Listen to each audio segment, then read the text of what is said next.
Good morning, everybody. My name is Darlene, and I have Parkinson's. I have to start off by saying I'm sorry that the last few days my videos have been quite short. I have had a very tough week, and so therefore I wasn't feeling much like doing the videos, but I was trying to keep in as much of a routine as I could, so I apologize for that. Back at it today. Hopefully everything's good with me now. So, first things first. I thought today that maybe I would talk about what is the hardest part of Parkinson's for me. There's a lot of things that are difficult, but there's two that I struggle with that I probably would say would be the hardest for me. One of them is the rigidity that happens with my off time. I find that very difficult. The reason I find it very difficult is because pain is associated with that. There's no pain associated with my movements here, other than the fact that I'm out of breath all the time because of moving, but there's no pain involved. But when I'm sedentary and my feet get rigid, I get like the top of my foot going across my ankle has a sort of a tendon that stands up. Side of my foot is now doing that. My toes are all gibbled. My hands are gibbled. And I know that's not a scientific word, gibbled, but that's kind of the best way to explain it. So I think for me, I really do struggle with rigidity.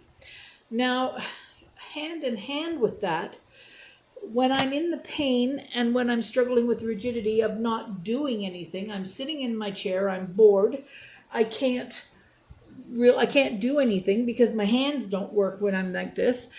And so therefore, boredom plays a part with it, but mental health would be my other greatest thing that I struggle with.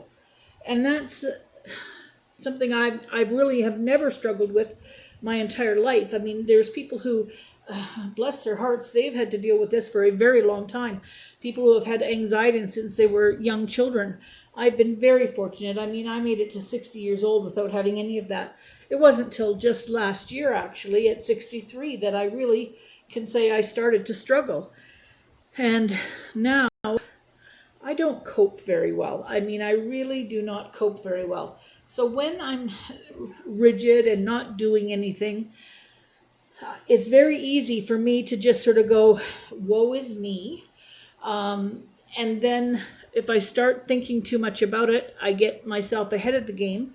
And if I start thinking about what's going to happen to me in the future, that's really not good because there is no good prognosis.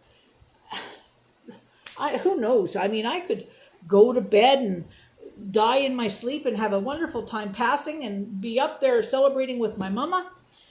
And that would be wonderful. But I'm so afraid of lingering and being tied to a bed and not knowing anybody in my family, and I can get myself all caught up in that sort of thinking, and I don't want that. Like I have no fear of dying, of being dead. I have no fear of that. I have fear of dying. Like I think I fear laying there unable to help myself or help others.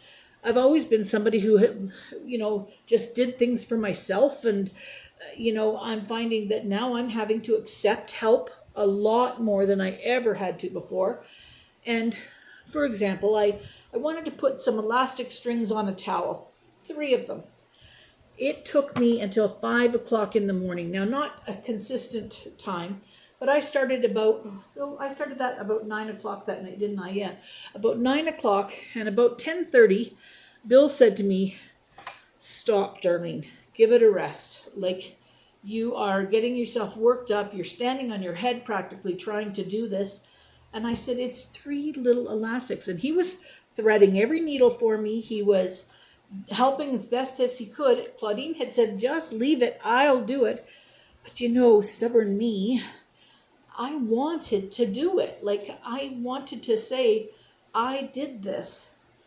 And it took me until 5 in the morning. Now, that was a night that I probably should have spent my time sleeping. But I didn't. I got all caught up in something that was crazy. But I did accomplish it. I did get it done.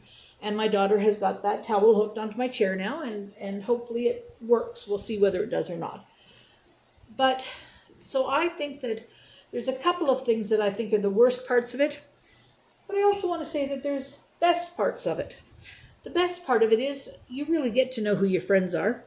You really get to appreciate what your family is willing to do for you. You really realize how lucky you are to be in the family that you're in.